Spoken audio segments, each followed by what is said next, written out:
Hey, what's up, everybody? Welcome to the Unconventional Therapist Guide to Nothing. My name is Dave. I'm joined here with my co-host Greg. Together, we are the Unconventional Therapists, just two wild and crazy therapists, just doing our thing, right? Everyone wants With no regard for safety. at all.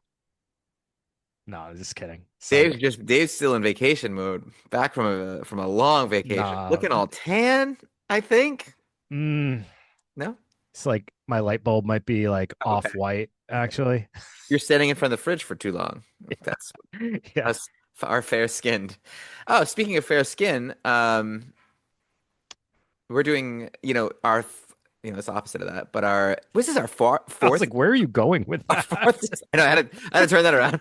Uh, What? not speaking of fair skin. So our fourth installment for Black History Month or third? I think it might be fourth. It It might might be be fourth. fourth. It Yeah. might be fourth. We'll have to look into that. No, I'm pretty sure it's fourth. All right. Did we ever do a Malcolm X episode? No, we didn't. I almost suggested that, and then I was like, wait, I think we did that, but No, then I couldn't remember. we've talked about it. It would be cool. We actually haven't done a Dr. King episode either, although he will be mentioned in this. But definitely deserving of his own episode. And, ironically, well, we'll talk about that kind of stuff as we get into this. Dave, you typically like to talk about questions that I've already answered or Hmm? Patreon type things. There was a question on the Patreon, but we can if we didn't. Oh, all right. So, couple of things. Yes, Patreon. This week was a great week for our Patreon community, and also started to see a little bit more interaction from more people, which was great, but also a bunch of new Patreon members. So, just really quickly, we got to give a shout out to our new Patreon subscribers, members, right? Yeah. Friends. Friends, our Patreon Right. friends. And as always, we suck at names. So I will do my best, We don't. starting with Hanley. Hanley. Yes. You think I so? should. You could have just stuck with Hanley, I think. Not Hanley. Probably not Hanley. Sarah. That one I think I got. I can't remember if we said this last week, but Sandy Garcia Sandy also. Garcia, we did say last week. How do you know? I know. Good. You are a liar Good because no, we didn't. Because also friend is of the podcast. Kate Lurie. Hillary, friend of the podcast. Let's see. Is there anybody else? There was Didi Nikki. That one we already said. Welcome. Why did I bother saying it again? I was fooled. Yes. So welcome. I feel like there was another one that I'm missing, and if it's you, I apologize Yeah. ahead of But time. again, there's a group of Patreon people who we will interact with daily if you so choose. Like you just throw something on there, little chat. We're in it. So Yeah. welcome. Wait. Did you, dude? You did go I and answered. answer more. All of them? No, no, and they What had a is your caveat. deal? I answered one, and then I was like, Dave's gonna get mad. Greg, it literally says, want us to answer a question in the next episode. Feel free to drop it here. You don't even read our own posts. You just respond blindly, which is literally crazy. Hmm. But all right. So I'll skip over the one you already answered. Okay. All right. So what are some ways, this is from Kaylee, what are some ways we can get motivated to do well anything during the winter? I'm struggling hard this year with it. Thanks. Love you guys. Motivated to do anything in the winter? That's a good question. I think that, what did you, so here's the thing. I think there was something I mentioned of like, the current employment too, right? Like Nope, not in the question. That was okay. Well, just what I I was read, gonna Greg. say I have a great recommendation for that, but you know, So how do you get yourself to be motivated to do anything in a time where you're feeling less motivated? I think first, like, I mean, I guess we can look at the winter, but I mean, this could apply to pretty much any time. okay. When you, so motivation, you don't just wake up with motivation. Most of us, right? Some people, maybe they do. I guess that's a thing. For me, that's not a thing. Mm-mm. I work on building motivation by setting goals or kind of trying to build routines and then acknowledging accomplishment with those when I do the steps that, I kind of have outlined. So I let's say, honestly, go ahead. What? yeah, no, I honestly just feel like it's the standard behavioral activation thing, right? Where we focus a lot on, I don't have the motivation to go to the gym in the morning in the winter. I don't have the motivation to hang out with friends in the winter or insert whatever this anywhere. Well, it's like because you're waiting for the feeling to want to do that instead of doing it, and then the feeling will come after. So it's like engage in the things that you think you might want to be involved in, engage in things in general, and your mood should follow. It's we always kind of get it opposite where we're like, let me wait for my mood to improve, then I can start engaging in these things. It's really like, let me just engage in things and see if my mood can follow. Sure. So really, again, Dave, like we're barking up that tree of focus more on the things on what you want to do and less on how you want to feel. Because by focusing on what you want to do, you're going to end up feeling better. I heard this great quote the other day that butterflies disappear when you try to chase them. So if butterflies are this representation of happiness, butterflies will disappear if you try to chase them. But if you create a beautiful garden, the butterflies will come, right? So it's like Yeah. do the things, and then see how the feelings sort of follow. And I mean, that sounds super easy the way you're saying it. And it's harder though in Absolutely. actuality. So you got to like build your way up to it, I think. So Brick by brick. that's kind of what I'm saying with like starting to like set small steps, just outline or build routines and then acknowledge when you accomplish those things because that acknowledgement that is that reinforcement Hmm. of like this feels good. Oh look, I did this thing today and it was super hard to do and no other day was I able to do it, but today I set out to do it and I did it. And that's part of like, the process. Just continue to do that and then that builds motivation over time. Absolutely. I call it like brick by brick, like one little thing at a time. It's not like and maybe we're going on to a different topic now, but you're absolutely right when it comes to building motivation. It isn't, that's why that Atomic Habits book took off. There's another book called Tiny Habits. It is really about managing your expectations, I think. Mm-hmm. Right? So it's like, oh, if I go out and do this thing, then I've accomplished something. Well, maybe if you get up and get outside for a little bit and you let the sun hit your face for 10 minutes or 5 minutes even, or little goals first before the big goals, I think is Yeah. important too. One more question by Josh Constantino. What is one thing in the psych field that is tremendously underrated or overlooked altogether that will have a huge impact on someone's state of mind? I had a response for this. It's something that we've talked about 1,000 times, so it probably doesn't seem underrated or overlooked if you listen to us. But I feel like there's not a whole lot of talking about it in general outside of us, and that's the impact of avoidance in Mm. society and all the different ways we engage in avoidance, other than just like, you know, avoiding a conflict or, something like that. It's also like, I don't even want to deal with how stressful life is. So let me get into this video game or let me get into this thing on my phone because I'm overwhelmed and I don't want to think about this thing I'm overwhelmed in, or I have this thing that's due, but instead I'm going to get on social media and scroll and, or do TikTok. And it's just avoidance is a plague that I feel like it's probably existed far beyond even like today's society, but it's so much easier to engage in today because of that easy access to all the pleasure seeking Hmm. and Yes. instant gratification things that we can engage in instantly. The lack of distress tolerance, the lack of boredom, things like that. Like exactly right. And also, if I had to say one thing that kind of came to my mind right away, which is pretty cliche, is movement, exercise. Like these things are actually wildly important when it comes to mental health, for a variety of reasons that I'm sure could be its own episode. But But Greg, how do you explain? I've gotten 5 steps today throughout the day and I feel fine. yeah, that's not true, Dave. You're Is it right. true? It's probably like 25. Yeah. You know when you have those days when you have like 400 steps and you're like, Yeah, yeah, I do know that. Not a Those great day. days. It's a bad day, you know. So work on that. And so do you admire yourself that day? Do you feel better on those days where you get less steps? I might my thought would be probably not, unless you're sick. Yeah. Then rest is important. But otherwise, like movement, wildly important. You ever met someone? This has nothing to do with anything. You ever met someone and you just instantly were like, I want to interview this person for the podcast? No, Never. no. I met the most interesting, strangest person recently at an airport.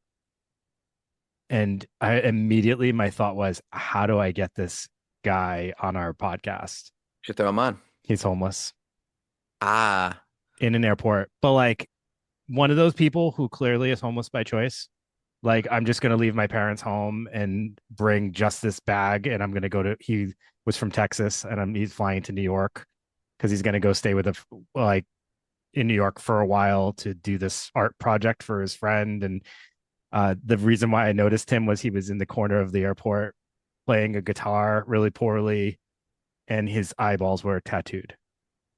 his eyeballs were tattooed. His eyeballs were tattooed. And I'm not passing judgment. I talked to him for probably about 45 minutes to an hour. We talked about cults. We talked about psychology. We talked about traveling. And he actually was into like he found Scientology fascinating and wanted to know more about it. So he actually joined for a while just to get information about it because he just the like most bizarre conversation that I've ever had with someone, but it was so easy because we had so many interests that were exactly the same. But he made so Yeah. many life choices I would never make. I mean, it was sometimes like maybe you typically the thought would be to like kind of almost like pity or like look down on someone but like the reality is it's like the freedom Oh, slash I was like a little in awe of him, yeah, yeah. but also I was like, series of poor life choices from everything you're describing, but also like it's amazing that you're smiling. And he almost from I thought he was from California. He reminded me of like a surfer guy, but he's from what was it, San Antonio, Texas. And Okay. just like I don't know, he just had like the most free spirit thing. I don't even know what made me think of that to bring that up, but I guess it's that thing where it's like I don't know that anybody else would have talked to him, but like I ended up finding myself getting in this long conversation, and I'm like so fascinated by people. And You should have turned the phone on. You should have done a little I interview. know I should have, I really should have, because all I was thinking is like, if I find him fascinating, oh wait, no, Greg will probably hate him. No, that's not true. I'm just kidding. No, you would have too. You would have found him interesting and crazy. Let's do this thing. I think we need to get interesting personalities on here. Is where I was going with that. I think we need some moments where we pick people's brains. All right, so you're saying we lack personality. Fair. Um, that's. All right. Maybe Yeah. you're right. Maybe that's what we need. Could be. I think what a goal of mine would be to expose our audience to personalities that they might not find themselves always encountering, and seeing that there's value in even like the strangest people. Oh, I And we know that because we talk to strange yeah. people all the time, Yeah. and we are strange. I've literally been the wild things I could tell you about the subconscious and the psychotic people and sometimes the most profound things that they say where I'm like I like you're not making sense, but at the same time you're making all the sense in the world, which is like scaring me right now. You know Mm-hmm. what I mean? Like spiritual stuff or saying things that like I've dined with you in the 1600s and then say something like about my personality that's like really on point about my personality and I'm like, Interesting. what really? You know what I mean? Like that, like Yeah. just kind of what like take you back kind of stuff. I've actually had someone who I was with was hanging out with an old friend, hadn't seen him in a while, right? And there was a person brought into the hospital, most manic person I've ever seen in my life, writing all kinds of things down, right? People, the nursing staff can sometimes be a little rough around the edges. So they were like kind of joking around a little bit about the stuff they were writing. And I took the paper and I looked at it, and the name of the person that I saw earlier was written down on that piece of paper. And I was like, that's kind of weird. And coincidence, sure. But are they tapping into some kind of collective unconscious like Freud would? I mean, like Young would have you believe. Mhm. I don't know. Maybe. Maybe. Anyway, So we are here today to, as we mentioned, either doing our third or fourth, but I'm pretty sure it's our fourth Black History Month episode. Today was a little different, though, how like this topic idea, because I want to touch on a couple of things, and we're going to use some examples of specific types of traumatic events, which we've already done though, because we did the Tulsa Race Massacre episode. So I didn't want to just duplicate another, like, oh, this traumatic event happened to this group of people. I wanted there to be an extra element to it for us also to dissect. And that is the idea of race and this and places of sanction. Is that the right word? Or say like these sacred. sacred places that Mm. they have, and that violation of those sacred places, right? Yes, absolutely. So Would you have considered like, you know, the Twin Towers a sacred place to America? Sort of like not in the way that I would associate a church with a community of people. Just to me, I never thought of the Twin Towers as that. Maybe that's because I'm like not from. representing sort of like I guess in America, like America as a whole, like ingenuity and affluence and bit Here's the thing. Here's the thing. whatever. Maybe if I was not a naive 19-year-old at the time, I would have thought differently about those buildings. But at my age, at that time, and what my interests were, I didn't really even understand. Like, I understood, but I didn't Yeah. understand the gravity of what maybe that represented. Yeah. Yeah. So yeah, no, I wouldn't say to me at that time I would have said that. Could I say it now? I don't know. I still don't know because I just Well, it's because we they're have no not money here. and we don't know what it's, that's like affluence doesn't have any. Sure, sure. I guess that a piece that would be lost on me because so I guess no, still because Power like and I automatically assume churches, religious temples, things like that being historical sites kinds of. well, it's what do you associate a church with? Beyond just prayer, what do you associate it? Yeah, community, gathering, comfort, you know, Safety, safety, sure, peace, all these kinds of things. peace. Yeah. No, no, you're right. And honestly, so I read about the piece that I'm going to be covering, and then I heard an account from people involved, and it just completely shifted my whole perspective on this whole thing. So it's Okay. Let's hear yeah. it. Do you okay? Mind if I get involved in it right now? Yeah. So I'm going to be talking about the 16th Street Baptist Church bombing, and this was a terrorist attack. September 15th, 1963, Birmingham, Alabama, an incredibly important place in civil rights history. Yeah. A dynamite bomb planted by members of the Ku Klux Klan, which I'll get into explaining them a little bit. I tiptoed around like getting deep into the KKK because on one hand it's important to like understand these groups. Maybe it will be an episode at one point because you don't want these kinds of things to duplicate. We want to point the era in these ways and make sure nothing like this is duplicated or glorified, right? Yeah. So it exploded. The dynamite exploded during Sunday morning services and killed four young African American girls, and injuring 20 more. So this, first of all, Dave, think about the strategic timing and the cruelty. And like it's not a mistake that this church is attacked on a Sunday morning. Like let's be honest here, right? There's something very specific about that. And they knew, and I'm going to get into this, they knew that like children were going to be there, tons of children and families, and this is going to be devastating. This event is pivotal. It's a turning point in the civil rights movement. Right there with like Emmett Till, and like those images.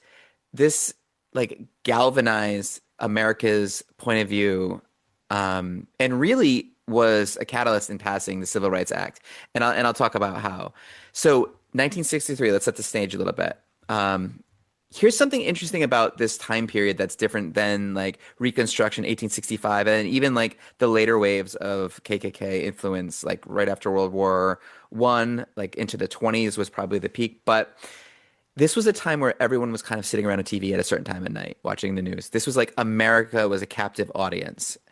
And Birmingham, like I said, was the epicenter of the civil rights movement. And a lot of the reasons why that is because there was this polarizing figure, Sheriff Bull Connor.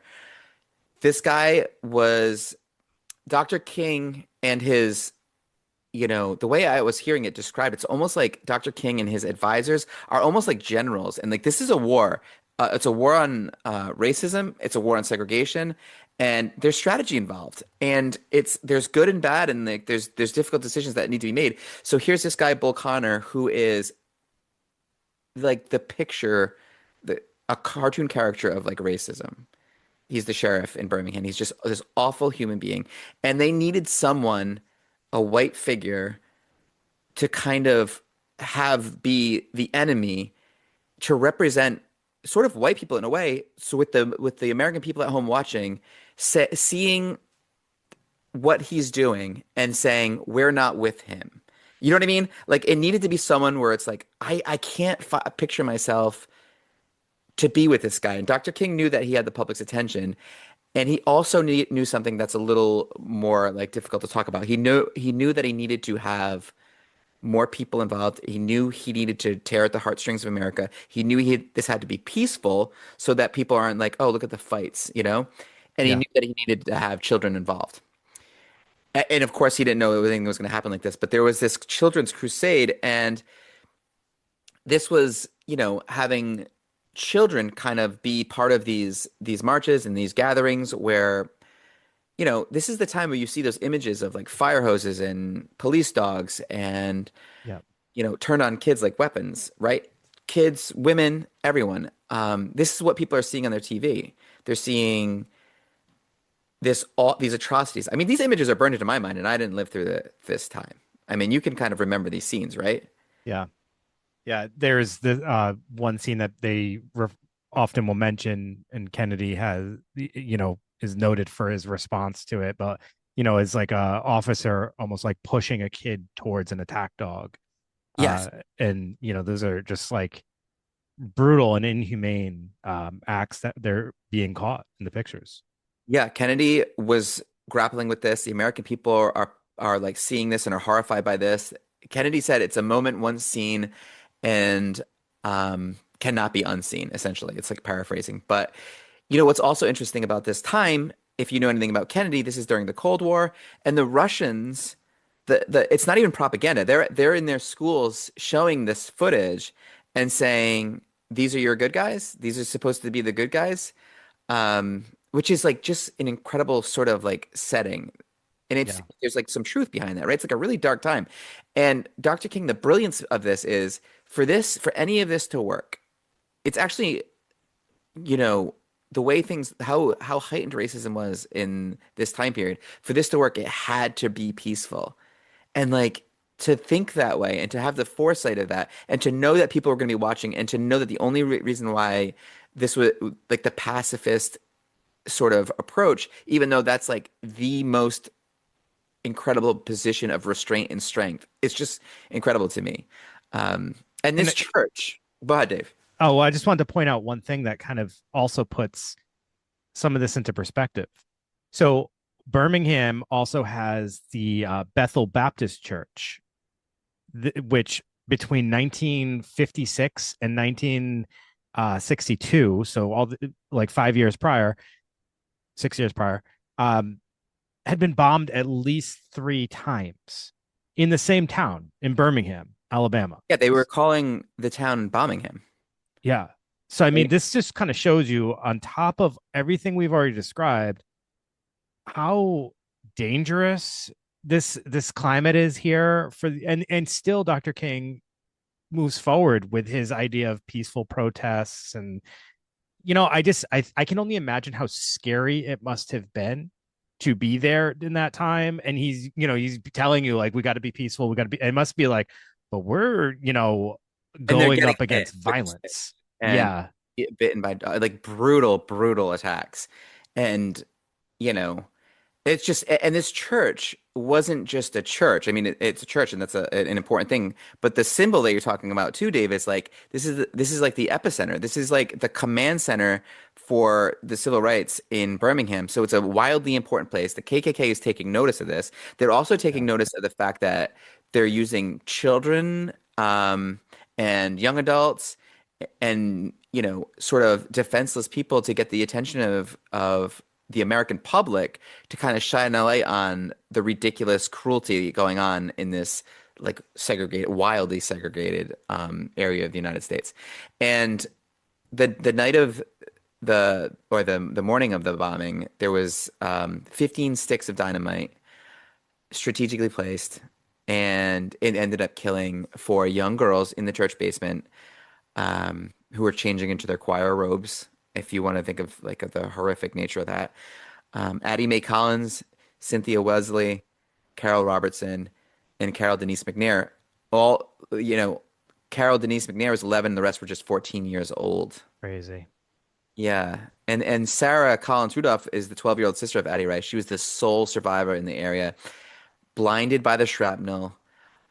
Two other young youths, Johnny Robinson and Virgil Ware, were killed in separate violence that erupted later that day, just to continue on. Imagine just surviving that, and then like later on that day you're killed by like just more violence for similar reasons. Um, just for a second to talk about the perpetrators here, because this is kind of a really dark piece of it too. Um, Four men identified as the primary suspects, all members of the KKK, also members of a splinter group, a little bit more of a even more extreme group, the Kahaba Boys. They were brought to justice, but they weren't brought to justice until, all right. So, for example, Robert Chambliss, this guy was like kind of the quote unquote designer of this whole thing. He was in charge. Um, they used to call him Dynamite Bob. So, Hmm. he's convicted of murder in 1977. So that's 14 years later, right? Wow. Dies in prison in 1985. Thomas Edwin Blanton, convicted in 2001. So that's, I mean, this guy lived 40 years free. The Bobby Frank Cherry, the third member, convicted in 2002. Again, almost 40 years later. Herman Frank Cash was never charged. He died peacefully in 1994. Just like that to me is sort of the horrific piece of this. Um, Yeah. Yeah. you, you know, There's just, and it makes you wonder. So during that time, well, first off, what took them so long to finally convict them? And what was like, so the way they were finally convicted was through Robert Chambliss, at least in his case.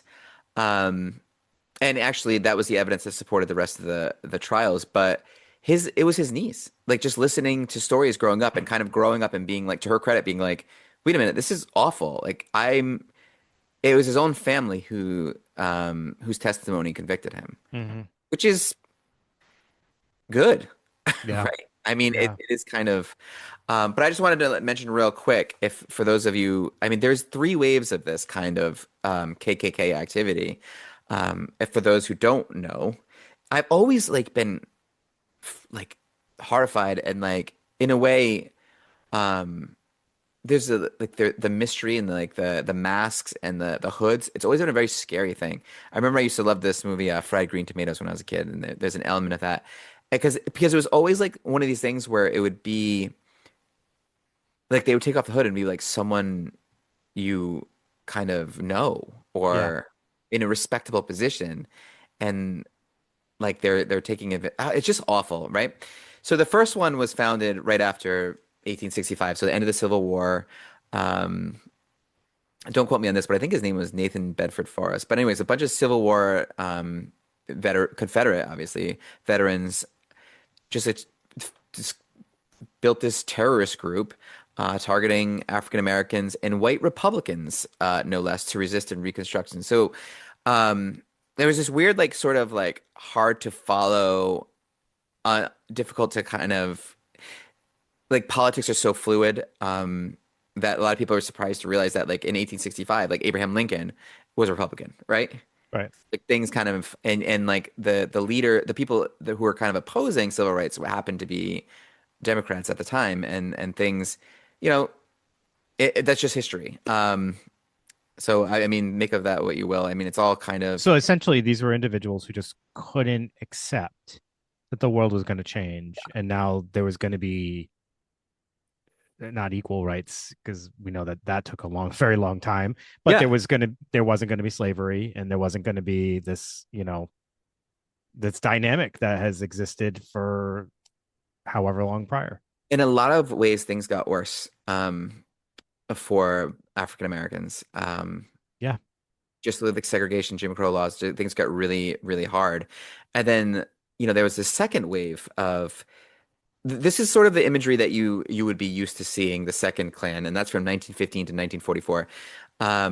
This film, The Birth of a Nation, sort of kind of influenced a new a resurgence, and actually the president, um, Woodrow Wilson, like screened it in the White House. He was Woody Wilson really played that in the White House. WW man, just really he was kind of known for being a racist, just kind of just I mean it's what do you how do you talk about these kinds of things like right? I mean, first of all, I don't have like all the knowledge and background information to kind of speak like the same thing with H.P. Lovecraft, but it's I know he like the League of Nations was his, but didn't end up passing anyway, so um it's just complicated. Right now, someone's on their keyboard. Woodrow Wilson was not a racist. I How know, I know. dare you? It's like, you know what? He was, and he was, and it's not cool. Um, Woodrow because Wilson had a black cousin. yeah, yeah, How could he be racist? yeah. And then of course now there's the new wave of the third clan, which is not doing great. You know what I mean? There's Oh, literally like it's not doing good. no, no. They're I not thriving. I looked at some numbers.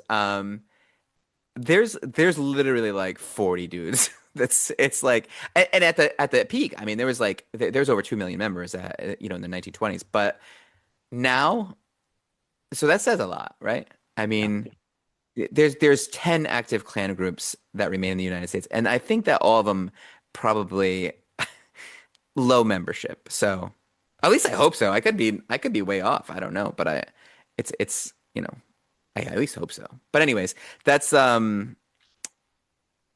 that's my take or what I Yeah. found interesting about I have so much to say to that comment, but I feel like I'll probably stir up some trouble. So I'm gonna keep which quiet. comment.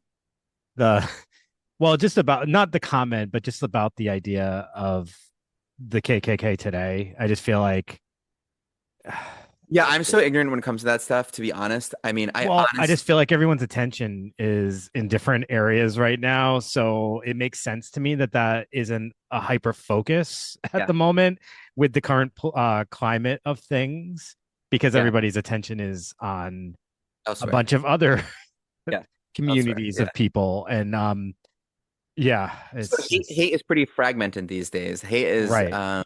splintered. Is yeah, I mean, you're just basically replacing hate for one group towards and putting it on another. So I don't know what I don't really know what changes here to like start I don't know healing a little bit and getting people together. But so yeah, all right. Well, that's a good little short overview of the KKK. I feel Good enough. good enough. You know. Good enough. Hey, I was just thinking about it. I know this is wildly off track. Definitely fourth Black History Month. Hoodoo, Tulsa. Oh man, I just had it. Oh, Harlem. um, Harlem Renaissance. Hmm. That's Middle Passage. and Middle Passage. So maybe Hoodoo wasn't. I don't know. I thought Hoodoo was Well, good also thing you fourth. broke it up the episode for that chime in. Yeah, but definitely at least fourth, maybe fifth. Yeah, Then maybe fifth. who knows? Maybe we've been doing this for 6 years. Who knows? All right. So that that whole Birmingham situation brings us to What? Brings us to you, Okay. the As church. far as like looking at the other example I was going to give, and there's a list that I found off of Wikipedia of attacks against African American churches. And when I looked at this list, I was like, wow. I mean, I'm sitting here, we're going to talk about two, and Mm, there's literally a laundry list of attacks on churches from Tennessee to North Carolina to Virginia to Mississippi. I mean, it's the list is extensive and it's wild when you think about it. But yeah, I mean, one of the more recent ones I think that has happened was the Charlestown, South Carolina one, where there was um, in 2015, yeah. 9 people were killed and another injured during a Bible study at Emmanuel African Methodist Episcopal Church. That's The cool. Episcopal, well, just say what you see. And it was the oldest black church in the southern U.S. So among the fatalities were the senior pastor and state senator Clementa Pinckney, and all 10 victims were African American.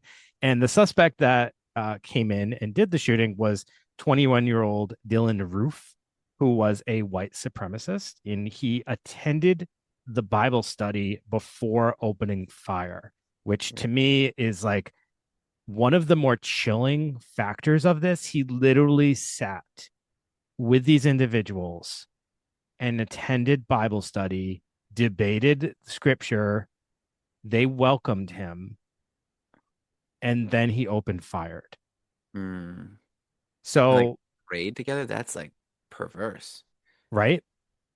And, it was obviously there was, this was a race thing. This was about history and status of, the church itself.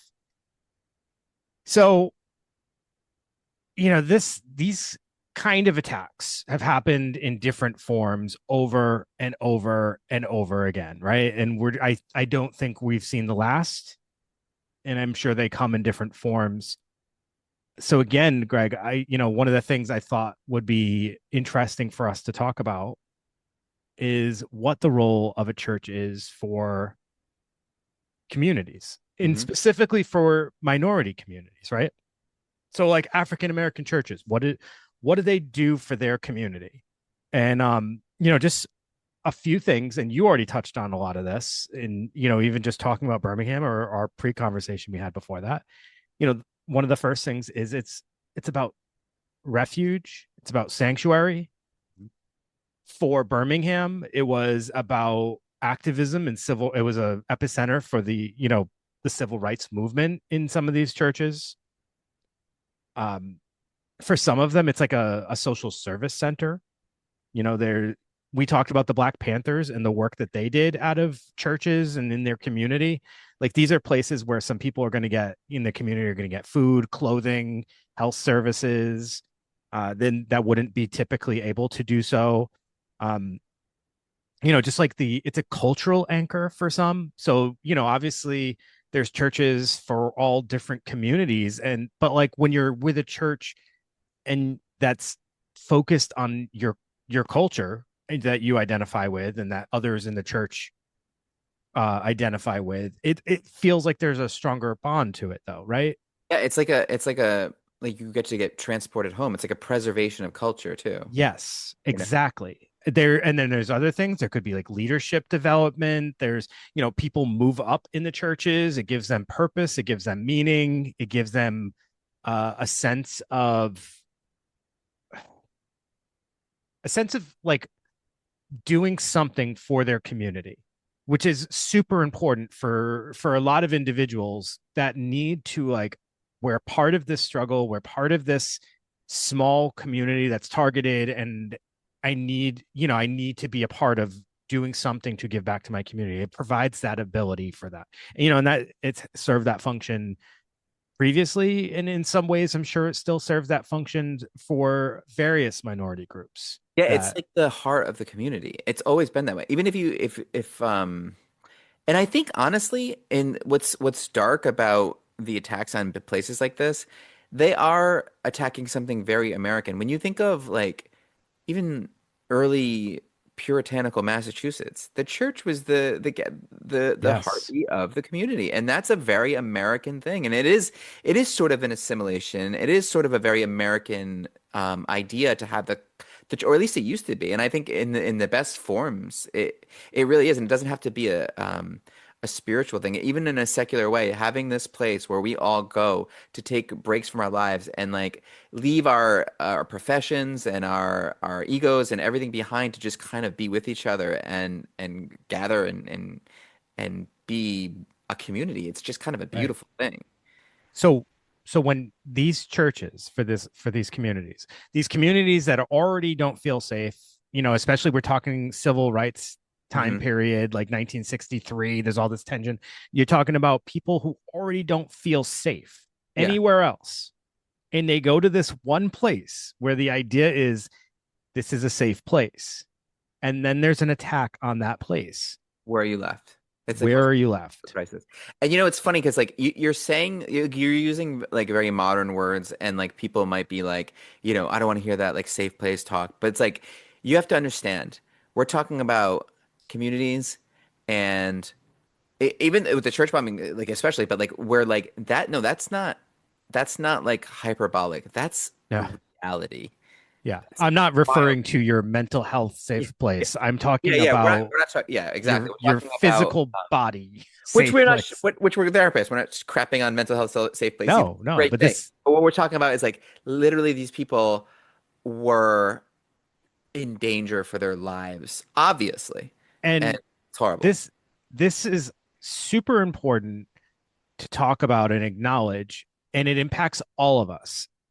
We're talking about it for Black History Month because I think that this is something that that community has always understood and had to deal with, is that even places we consider safe are not safe Mhm. the way that other communities might think they are. For them, they've dealt for African Americans, they've had to deal with that for a number of years. For other nationalities, cultures, and things like that, we are at a point in time where we are dealing with that, even for various other reasons. And what made me think of that, this is actually kind of timely, but like we just did the school shooting episode recently, right? So a place, and we highlighted that a place where a parent could send their kid and there would be a sense of like safety. I'm sending Yeah. my kid here, or if you're a student, you go to school and there's a sense of safety. I'm in a safe place. This is where kids gather and we learn. And now suddenly with school shootings and attacks, that no longer is a safe place. Here in Rhode Island, just today, we had a shooting in a hockey rink, a place where, It, another safe place. It's like you say, assume a sporting event would be a place where people just go and play sports. You don't assume people are going to go in and shoot. I And now I'm at that's these kinds of places. Honestly, I wasn't even gonna bring it up, but like I would like I'm at those types of places multiple times a week. Um, and now, it's like already after the Brown thing, I'm kind of like not saying anything, but like, corner of my eye, where's kind of like playing it out a little bit. Um, you lose that sense that there is a place you can occupy that is not vulnerable to hate, to violence. And the reason why I felt like this was an important topic to bring up is there for Black History Month specifically, is there is a whole community of people who have experienced this far longer than a lot of other communities of people and have a very full understanding of that whole concept, and have since what was some of the early bombings, I should say, of the I mean, when I'm looking at this church bombing thing, I the earliest one I see is 1822. yeah. And I mean, obviously in the 20th century increased drastically, but I mean, this has been going on in that community and in that population for decades and decades. Yeah, at any time, and we saw like what happened, like the Tulsa. That's like an incredibly important episode too, because every time you develop a really strong sense of community and thrive, that is attacked too. Yeah. So that's just, I felt that. this episode to me felt something important because a lot of times when you're met with resistance, when you're trying to highlight, a community of people's struggles or their journey, you're always met with resistance from someone out there who doesn't want to see that or doesn't, see eye to eye on some of these things or just doesn't give it the importance it deserves. And then it's like, well, you do when it starts to impact you too. So, I kind of wanted to highlight that. It's like, this is something that we're all now seeing in our world. And yeah, it's sad. And My biggest takeaway from this was just like I had not, and maybe to my own sort of, it's my own fault. I probably should have known about this. Like I've always been a huge fan of like letters from a Birmingham prison or letters from Alabama prison, some kind of like Dr. King's writing. Like I've always kind of been a huge fan of just the cadence, and Mhm. it's just brilliant. But I didn't really think about this side of things and how it's almost like I was comparing it in my mind to like generals on D-Day, knowing that they were going to have to make sacrifices that were awful for the greater good, and like making these decisions to, pat for the greater good, for all his people, and just having the brilliant strategic mind of like picking that specific sheriff, having that sheriff play into his hands. Like they knew what they were gonna do. They knew that they were gonna get hurt. It wasn't like this, like when you're a kid, like learning about it, it's almost like feels like this like surprise attack. But it's like we're walking into this knowing exactly what's gonna happen to us. Yeah, Um, and they were all well aware of it and did it anyway. And to me, that's like, we could really use a Dr. King today. I mean, so it's funny because like yeah, and in a lot of ways, and not just for like strength and um doing what is good versus what feels good. Like how much do we preach that? Geez, if he's not like the poster of that, I mean, Yeah, and, yeah. and seeking it instead of seeking safety, which is what a lot of people tend to do, um, seeking like difficulty and challenge and it's the ultimate violation is when like like to be strong, you go out and seek danger where it's appropriate, right? And the most cowardice act is there should be these places that are like intrinsically safe, like no touch zones, right? Like people's Well, cultural epicenters and churches and things like this.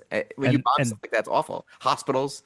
you know, that's something that I was a little apprehensive if I wanted to touch on in the episode or save this for some bonus content, but I'll just say it, and then if we get backlash, we get backlash. I totally agree. I feel like there should be some places.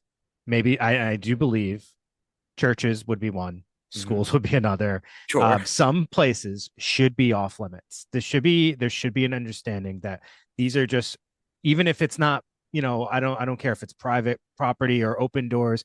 There should be places where we just say, you know what, inviting this, our politics, our beliefs into this place is probably going to lead to violence that is not appropriate for what this message is or what we're trying to accomplish here.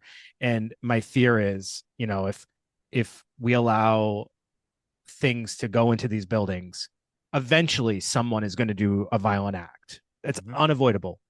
There's no such thing as like you overstep boundaries and everybody behaves appropriately, right? There's always that one person, that wild card person that does some action that like makes everybody else say, "What the, like why'd you do that?" Or it's like when we had protests here back during COVID for Black Lives Matter. We have the protests going on, then all of a sudden cars are getting flipped over and on fire, and you see Rhode Island's infamous rap group is is like wrapping around them, and like they clearly aren't there for the right reasons. They're just seeing an opportunity to, you know, I don't know, to have a good time. It's like, someone's always going to ruin it. And if you open up certain doors and start to bring things in certain places, you're allowing that potential to happen in places I think that we should probably stay off limits. That's off limits. You know what I mean? Yeah, like exploiting, and it is. Look, if we get backlash, we get backlash. I think like I agree with you. I So I think wouldn't like it's like I wouldn't go into a hospital and where people are vulnerable in there and then like start bringing politics into the hospital because I just feel like how is that beneficial to anybody? Because ultimately, because places like that should help remind us of our humanity. So it's like you go to church. Oh, we were arguing about like there's like what do you wear, a blue hat and a red hat, and they go to church together and you kneel together and you pray together, and then when you leave, you're arguing again. A hospital. Oh, the nurse is wearing a blue hat and the guy who's sick is wearing a red hat. You treat the guy who's sick, right? Because our humanity become like these ideologies aren't who we are as human beings. They're just like our opinions about how things should be run ultimately, right? And some are hateful and some are, misunderstood and this and that and the other Yeah, thing. But we're all coming from I think ultimately most people are trying to do their best. And I think a lot of people are typically coming from the best place that they can be, trying to do good. yeah, So having these places that respects like what we have in common versus like what we don't, um, it should stick around, right? yeah. They're the things that are going to save us, I I think. mean, if you have a problem with someone that's in that building, just yell for them to catch you outside. It's like, and just wait, Outside. That's it. catch me outside. And if It's they have like, the cart, take the danger to like, you know what I mean? That's a birth. Like, I don't know how to describe that, but you're right. It's like, if we both have the courage of our convictions, let's handle this in an appropriate place, a place made for that, right? yeah, Let's not handle it in a place where it's like, it's sacred. That's what it comes back yeah. to. Like, I and people don't have reverence, the same reverence that they used to. And I think that's a flaw in society. I exactly. And I just hope that everyone that's hearing this is understanding the direction I'm coming from is looking at history, looking at these things we're describing here from Birmingham to Charlestown.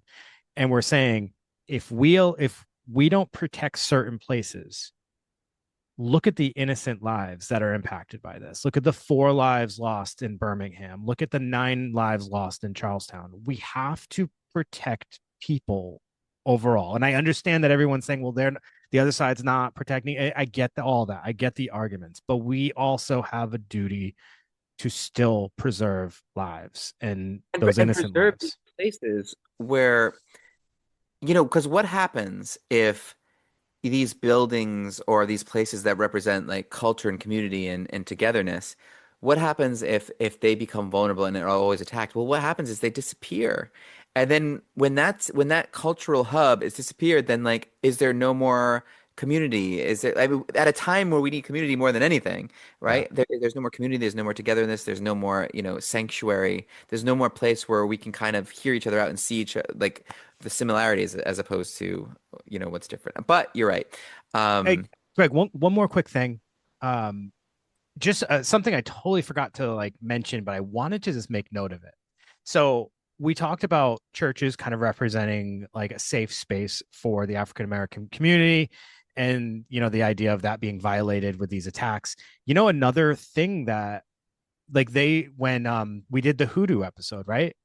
That was something brought over from their culture, right? And that was that the purpose of hoodoo. I know it got the reputation for being black magic or evil, but the purpose of it was what? Safe. It was protection and safety spells that they were able to kind of conjure, right? And their whole their whole journey was about finding protection and safety. And every time they had that, they kept there was always this vulnerability to it, right? There was always this attack on the things that helped them feel protected and safe. Um, Up until today, too, like the 2015 Charlestown thing is a perfect example of that. I just when we were talking about it, I meant to mention that hoodoo concept because I that always stuck with me. How you know it was for them. It was just about protection against Always the shocked that episode didn't do better. yeah. I thought it was a really good one. I really liked that sort of concept. I did. I liked it too. I think about it often though, like that whole idea of like a community seeking and all right, so even Sons, the you know, the losing your protection, coming to this as a refugee to this foreign land, and you have no community, you're all alone and isolated, and suddenly you're having the this demon presence in your dreams that actually causes you to pass away. It's like protection is so important for That David's cultures. referring to, for those who aren't familiar with sudden Not unexplained nocturnal death syndrome, yeah. you know. Yeah. Sons. So, I was just throwing that acronym around like no big deal. Um, that was a prior episode going back, also very interesting. But again, it's about culture and it's about coming to this new land. It's about, finding community and safety and what happens when there's lack of. So it's important for us all to have spaces that we feel safe. And we're in a time where all of us are vulnerable right now. Yeah, I know, because what's next? Homes, Yeah. you know, What's uh, next, Holmes? next homes. Greg, we got a quick review that we got to review. Let's review the review. Let's review the review. I'm going to pull it up. Maybe you can make a little side talk while I pull it up. Oh, okay. So, ooh, that's a lot of pressure. All right. I got it. You failed. That's a lot of pressure. Good job, Greg. You nailed it. Oh, wait. You got a few more seconds. It's not I was loading. talking about Hold how on. I felt. Pressured. All right. So Nothing this up. this All right. review is from Margaret 000. And she writes, great podcast. I listened to the episode about acceptance and commitment therapy, and it was so helpful. Dave and Greg did a great job explaining it, and I was able to apply it to my life after listening. I have a chronic illness, and this theory has been so helpful. I'm looking forward to listening to more episodes. Margaret, I hope you have listened to more episodes. I hope you're listening to this episode. Um, we did that episode for a variety of reasons, but particularly for individuals like yourself who are dealing with chronic illness and chronic pain and all that stuff, because it is an approach. The ACT approach is definitely an approach for individuals like yourself. So I'm glad you were able to find it helpful, and that is Did you see super the helpful. other review or comment about the ACT episode? Oh yeah, yeah. Like, Well, someone said you know that you don't know anything about it if you're referring to it as ACT. which I've heard Stephen Hayes refer to as ACT, Yeah. and ACT. You granted, Um. if the approach should be set, but was that the takeaway from the episode? Uh. I think my response to that individual is get bent. Yeah, please. Yeah. Why don't you? How about FUCK you? You know, is that how you're supposed to do that? Anyways, I love people. but we're not bitter. We we always say like all reviews are welcome. You can say, listen, if you want to, you do the critique if you want, as long as you give it 5 stars. We're fine with that. No, I think it's funny sometimes. I mean, if it's that's not a critique. That's literally just talking Just being mean. smack, dude. Like Yeah, just it's just being mean. whatever. I laughed when I saw that. I thought it was funny. All right, everybody. Again, thank you for tuning in, but definitely catch us on Patreon. And we apologize. We were going to do a re-release last week. It didn't work out, so we didn't. There it is. Okay. but here we are today, and here's our episode, and will be a bonus this week. So hop on the Patreon train. Hop on. Choo choo. Right. Pod City DJs. For those, look that up. Come and ride the Yeah, train. that's right. That's Wow, no one knows what we're talking about except for like 5 people. or Okay. whoop there it is and hoop there it is. There was Wait, two. what was the first thing you said? There's No, whoop whoop. whoop. Whoop. Did There's you whoop. say whoop? No, there's two You said songs that whoop. came out like right around the same time. Like whoop there it is and whoop there it is. No, that was whoop. There's two. I don't know. Maybe someone can help me out on Whoop the let the Patreon. dogs out, I think it was, Greg. Yeah, yeah, yeah. Who let the dogs out? Baha Men. Yeah. Yeah. Okay. Oh, and also on a sad note, Robert Duvall passed away today. You know, Godfather, Apocalypse Now, legend. Kicking and screaming. Soccer. Really? For me. Uh, um, Four Christmases. That's one of my favorite. Yes. Yeah. You know, I was trying to figure out what movie he was a dad in, and that was it. That was literally it. That I swear to God, I'm not even lying. I was trying to think of that what movie that was. He was good in that. I mean, he's great. Yeah. Robert Duvall's man. Yeah. All right. All right, everybody. Thank you for tuning in. We will see you next week. Have a great night. See you later.